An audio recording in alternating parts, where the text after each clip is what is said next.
पौधे किसको भोजन और ऑक्सीजन प्रदान करते हैं? जंतुओं को। पौधा किसको भोजन और ऑक्सीजन प्रदान करते हैं? जंतुओं को भोजन और ऑक्सीजन प्रदान करते हैं। क्वेश्चन नंबर 2 है, हमारे आस पड़ोस में पाए जाने वाले अधिकतर पेड़ पौधे की पत्तियां क्यों हरी होती है? किसके कारण पत्ती जो है वो हरी होती है? किसके कारण होती है? पर्णहरित के कारण। पर्णहरित के उपस्थिति के कारण पत्तियां कैसी होती है? हरी होती है। चलिए आगे बढ़ते हैं। अगला क्वेश्चन है आप लोग का, क्वेश्चन नंबर 3, निम्न में से कौन सी द्वितीयक जड़ का उदाहरण है? द्वितीयक जड़ का उदाहरण है घास। द्वितीयक जड़ का उदाहरण क्या है? घास है। चलिए आगे बढ़ते हैं। अगला है क्वेश्चन नंबर 4, सब्जी के रूप में प्रयुक्त होने वाली आलू है तना, यानी आलू का कौन सा भाग खाया जाता है? तो वो हो जाएगा तना। प्रकाश संश्लेषण क्रिया में पादपों द्वारा वातावरण से कौन सी गैस अवशोषित की जाती है? क्वेश्चन नंबर 5 है, देखिए कौन सी गैस अवशोषित की जाती है? Carbon dioxide. और कौन सी गैस निष्कासित होता है, यानी कौन सी गैस निकलता है इसमें? तो हो जाएगा ऑक्सीजन गैस। चलिए क्वेश्चन नंबर 6 की तरफ बढ़ते हैं। क्वेश्चन नंबर 6 है, कांटे नुमा पत्तियों को दर्शाकर एक शिक्षक किस प्रकार के पौधे के बारे में पढ़ा रहा है? कांटे नुमे पौधा, तो उसमें हो जाएगा उभयधर्मी। इसका आंसर क्या हो जाएगा? उभयधर्मी। उभय मतलब उगा हुआ, कांटा क्या होता है? उगा होता है। तो इसी तरह से याद रख सकते हैं आप लोग, कांटा नुमा पत्तियां क्या हो जाएगा? उभयधर्मी हो जाएगा। चलिए आगे बढ़ते हैं। अगला क्वेश्चन है आप लोग का, क्वेश्चन नंबर 7, निम्न में से कौन सा वृक्ष का उदाहरण है? कौन सा इसमें वृक्ष है? 4-5 तो दिया रहेगा, तो उसमें क्या हो जाएगा? मेहंदी एक है, वृक्ष का उदाहरण है। मेहंदी क्या होता है? वृक्ष होता है। चलिए आगे बढ़ते हैं। अगला क्वेश्चन है क्वेश्चन नंबर 8, कीटभक्षी पादप किस मृदा पर उगते हैं जिसमें कौन सा तत्व नहीं होता है? जिस मृदा पर कीटभक्षी पौधे उगते हैं उसमें क्या नहीं होता है? नाइट्रोजन। जिसमें नाइट्रोजन होगा उसमें कीटभक्षी पौधा नहीं उगेंगे। चलिए आगे बढ़ते हैं। अगला क्वेश्चन है क्वेश्चन नंबर 9। क्वेश्चन नंबर 9 है, निम्न में से मूसला जड़ का संबंध किससे है? यानी जिसमें मूसला जड़ होता है किसमें होता है? तो इसमें फर्स्ट हो जाएगा, मूसला जड़ की प्राथमिक जड़ नष्ट नहीं होती है, नष्ट नहीं होता है। और दूसरा है, यह बीज के केवल मूलकों से उत्पन्न और विकसित होती है। चलिए आगे बढ़ते हैं। अगला क्वेश्चन है क्वेश्चन नंबर 10, भारत में फलों के अंतर्गत सर्वाधिक क्षेत्र किसका होता है? यानी भारत में सबसे ज़्यादा कौन सा फल होता है? आम। सबसे ज़्यादा फल हो जाएगा आप लोग का भारत में आम। इसका क्या सही आंसर हो जाएगा? हो जाएगा आम। चलिए आगे बढ़ते हैं। अगला है क्वेश्चन नंबर 11, कुनेन नामक दवा किस प्लांट से प्राप्त होती है? कुनेन कुनेन एक दवा का नाम है जो किस प्लांट से प्राप्त होता है? हो जाएगा सिनकोना। सिनकोना प्लांट से क्या प्राप्त होता है? कुनेन। आगे बढ़ते हैं। अगला क्वेश्चन है आप लोग का, बीटी कपास है। बीटी कपास क्या है? एक ट्रांसजेनिक पौधा है। बीटी कपास क्या है? एक ट्रांसजेनिक पौधा है। चलिए आगे बढ़ते हैं। अगला क्वेश्चन है क्वेश्चन नंबर 13, कली का छोटा भाग छोटी पत्ती की भांति दिखाई देती है। कली जो होता है उसका छोटा भाग छोटी पत्ती की भांति दिखाई देती है, वह क्या कहलाता है? वो कहलाता है बाह्यदल। उसको क्या कहते हैं? बाह्यदल। बाह्य मतलब बाहर वाले दल। कली का एक छोटा सा जो भाग होता है वो पत्ती की तरह दिखाई देता है, उसको क्या कहेंगे? बाह्यदल कहेंगे। चलिए आगे है, निम्न में से कौन सी जड़ें खाई जाती है?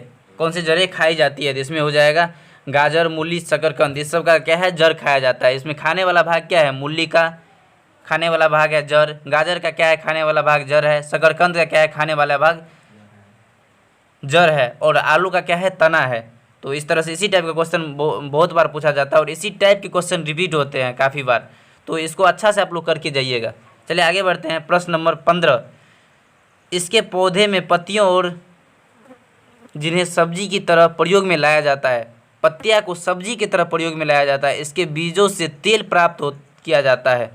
ऐसा कौन सा पौधा है जिसके पत्तियों से सब्जी के प्रयोग में लाया जाता है और उसका जो बीज होता है उससे तेल निकाला जाता है? उसको क्या बोलेंगे? उसको सरसों बोलेंगे। आप लोग को पता ही होगा उसका क्या होगा? सरसों हो जाएगा। चलिए आगे बढ़ते हैं। अगला है आप लोग का क्वेश्चन नंबर 16, पौधों में जल का अधिग्रहण किसके द्वारा होता है? यानी पौधे जो जल ज़मीन से खींचता है उसमें जड़ जो होता है उसमें क्या पाया जाता है? वो जाइलम होता है। उसको क्या बोलते हैं? जाइलम। जड़ के द्वारा जो पौधे जल का अधिग्रहण करता है उसको क्या बोलते हैं? जाइलम बोलते हैं। चलिए आगे बढ़ते हैं। अगला है क्वेश्चन नंबर 17, नेपेथिस एक ऐसा पौधा है जो मेढकों, कीड़ों मकोड़ों और चूहे जैसे छोटे जीवों को अपने अंदर फंसा कर खा जाता है। हमारे देश में यह पौधा कहाँ पाया जाता है? नेपेथिस एक पौधा है जो सबको अपने अंदर फंसा के खा जाता है, वो कहाँ पाया जाता है?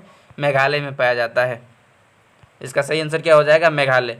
चलिए आगे बढ़ते हैं। अगला है क्वेश्चन नंबर 18 क्वेश्चन नंबर है, पंखुड़ियों के अंदर फूल के बीच कुछ पतली पाउडर जैसी रचनाएं दिखाई देती है।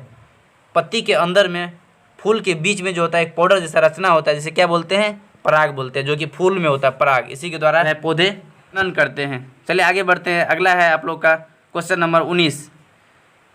क्वेश्चन नंबर है, प्रकाश संश्लेषण की क्रिया में हरे पौधे द्वारा बाहर निकलने वाली गैस।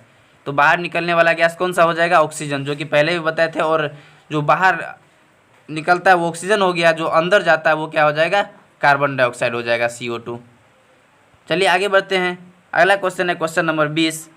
देखिए, पौधों में अर्धसूत्री विभाजन होता है, यानी पौधे में जो अर्धसूत्री विभाजन होता है उसे क्या कहा जाता है? परागकण में। कौन से विभाजन में होता है अर्धसूत्री? परागकण में होता है अर्धसूत्री विभाजन पौधे में। चलिए आगे बढ़ते हैं। अगला क्वेश्चन नंबर 21 क्या है इसमें? देखिए, चरने वाले पशु वनस्पति को कैसे बदलते हैं? जो पशु है वो वनस्पति को कैसे बदलते हैं? इसमें हो जाएगा बीज प्रकीर्णन द्वारा। जो पशु है वो बीज खाते हैं, फिर उसे किसी न किसी रूप में बाहर निकालते हैं, उससे जो फिर जो पौधा जन्म लेता है इसको क्या बोलते हैं? बीज प्रकीर्णन द्वारा उसको जो है चरने वाले पशु वनस्पति को बदलते हैं। चलिए आगे बढ़ते हैं। अगला क्वेश्चन है क्वेश्चन नंबर 22। लौंग एवं केसर। लौंग जो होता है और केसर जो होता है पौधे के किस भाग से प्राप्त होता है? लौंग और केसर किससे प्राप्त होता है? फूल से। आगे बढ़ते हैं। अगला है ये क्वेश्चन जो है क्वेश्चन नंबर 23, ये आप लोग देख लीजिएगा। चलिए चलते हैं अगले क्वेश्चन की तरफ। अगला क्वेश्चन है क्वेश्चन नंबर 24। इनमें से कौन द्विबीजपत्री होता है? द्विबीजपत्री होता है तो इसमें हो जाएगा सरसों, द्विबीजपत्री होता है। चलिए आगे बढ़ते हैं। अगला क्वेश्चन है क्वेश्चन नंबर 25। निम्न में से कौन सा बीज नहीं है? इसमें कौन सा बीज नहीं है? साबूदाना बीज नहीं है। दाना बोला जाता है लेकिन ये बीज नहीं है।